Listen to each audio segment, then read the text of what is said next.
محمدا رسول الله ويقيني. السلام عليكم ورحمة الله وبركاته. بسم الله الرحمن الرحيم. الحمد لله رب العالمين والصلاة والسلام على رسول الكريم وعلى آله وصحبه أجمعين. لا حول ولا قوة إلا بالله العلي العظيم. لا حول ولا قوة إلا بالله العلي العظيم. لا حول ولا قوة إلا بالله العلي العظيم. أما بعد. Alhamdulillah, subhanallah, Allahu Akbar. Tuan-puan, para hadirin hadirat yang dirahmati Allah sekalian. InsyaAllah pada hari ini saya akan berkongsi satu tajuk dari Fatah At-Tamimi, iaitu punca jiwa derita. Sebagai mukadimahnya, kebangkitan Islam di akhir zaman, yakni di zaman kita ini, diterajui oleh seorang pemimpin yang bertaraf mujaddid.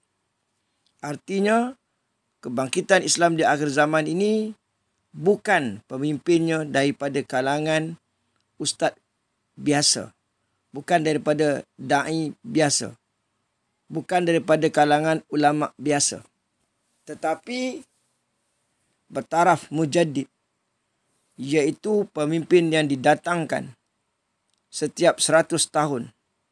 Dan istimewanya, mujaddid di akhir zaman itu membawa pembaharuan, tajdid dalam semua bidang kehidupan, insya-Allah.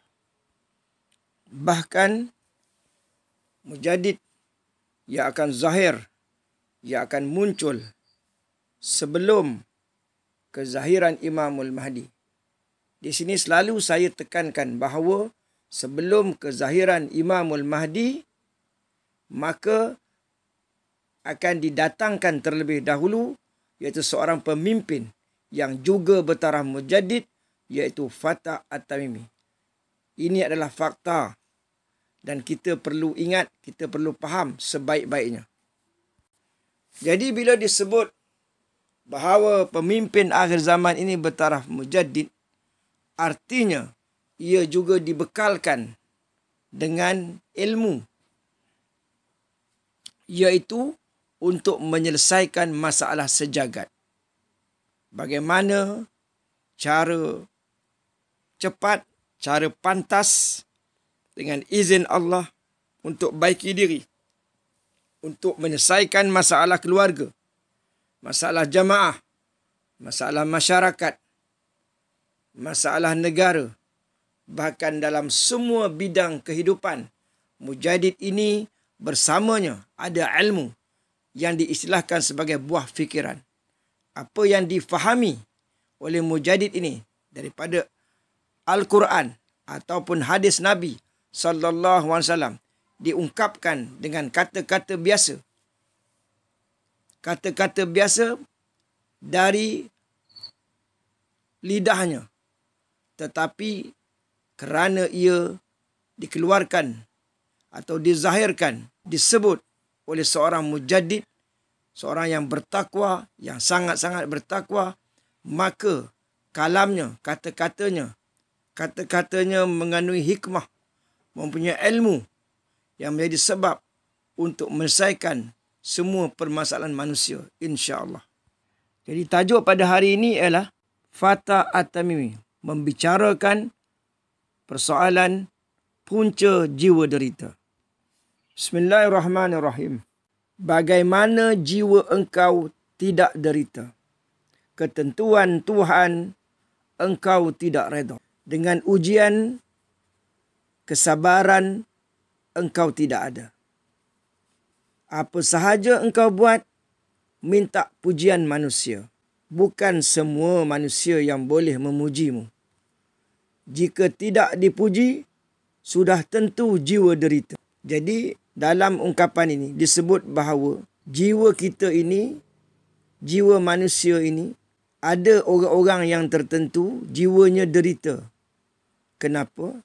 kerana ketentuan Tuhan, takdir Tuhan, apa yang telah ditakdirkan untuk dia, untuk kita, maka dia tidak redha. Kita tidak redha. Dengan ujian, kita tidak sabar. Sebenarnya, ujian itu adalah benar-benar berita gembira. Ujian itu benar-benar berita gembira, khabar busra untuk orang mukmin, untuk orang yang bertakwa. Apabila ujian datang, tapi kita tidak boleh sabar, maka kita gagal dalam ujian tersebut. Orang yang tidak benar-benar beriman, tidak benar-benar bertakwa, orang yang tidak faham apa erti ikhlas, maka apabila dia buat sesuatu, dia minta pujian manusia. Yang ini matlamatnya adalah pujian manusia. Dan bukan semua manusia yang boleh memujimu. Jika tidak dipuji, kerana kita menjadikan pujian itu sebagai matlamat, sudah tentulah jiwa derita. Kita sambung lagi kata-kata Fatah At-Tamimi ini. Engkau sentiasa memburu nama. Tidak mungkin engkau mudah mendapatkannya. Jika tidak engkau memperolehinya, sudah tentu engkau kecewa. Jadi tuan-tuan, kita kena betulkan matlamat hidup kita dalam melakukan sesuatu. Jangan dijadikan glamour, memburu nama sebagai matlamat. Sebab kalau tak dapat, kita akan kecewa. Bahkan berdosa. Lebih-lebih lagi jiwa engkau tidak tenang. Kerana engkau mempertajam hasad dengki dengan manusia.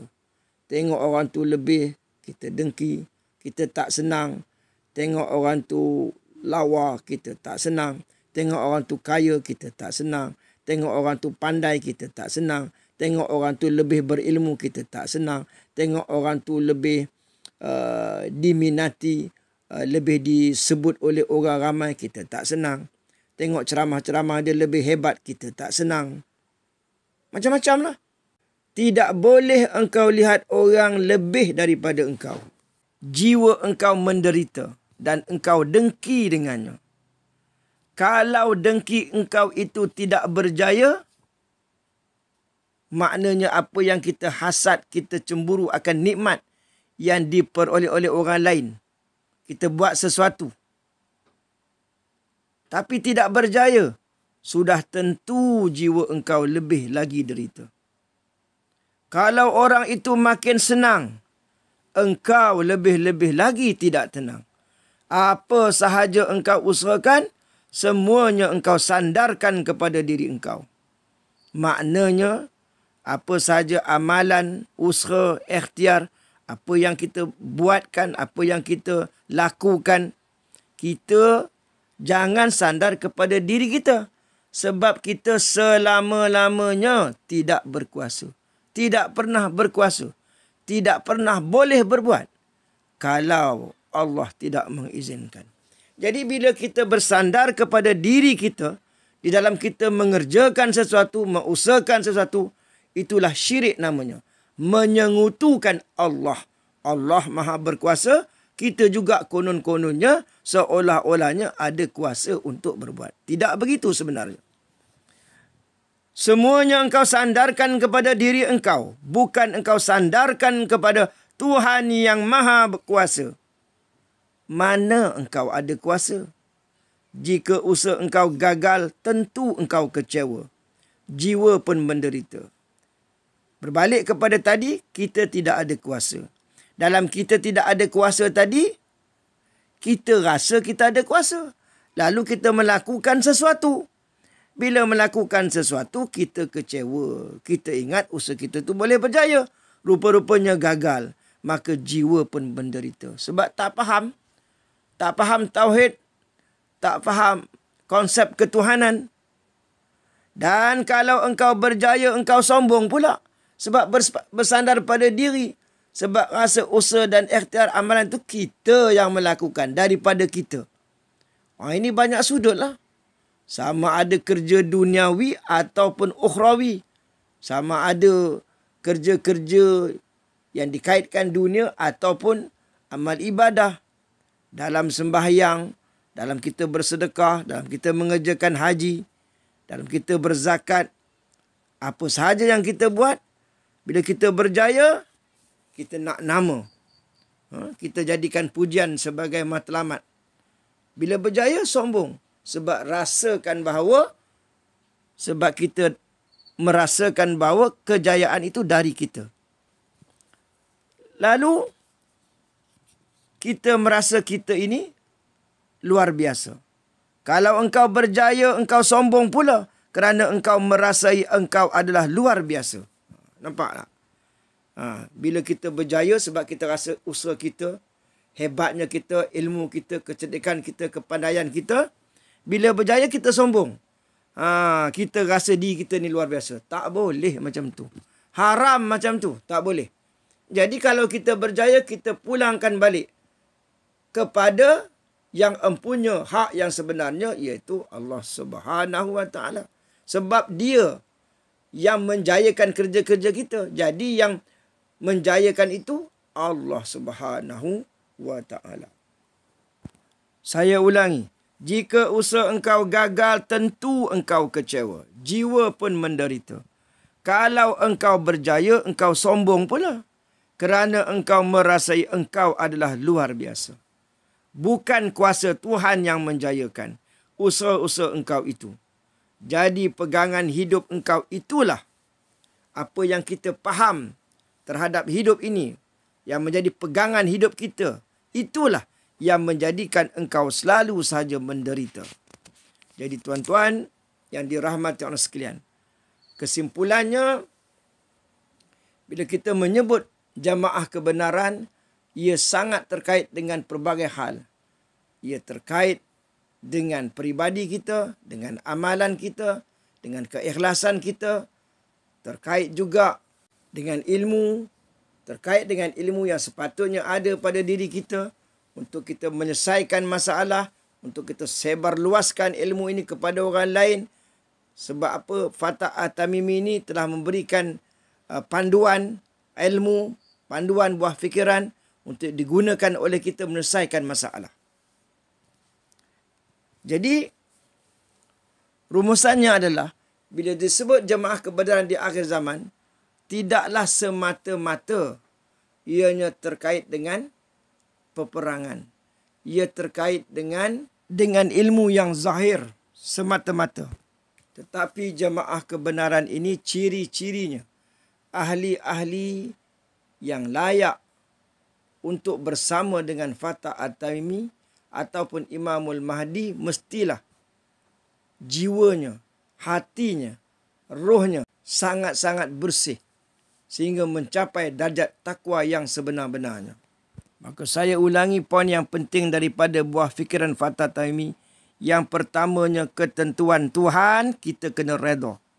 Bila datang ujian, kita kena sabar.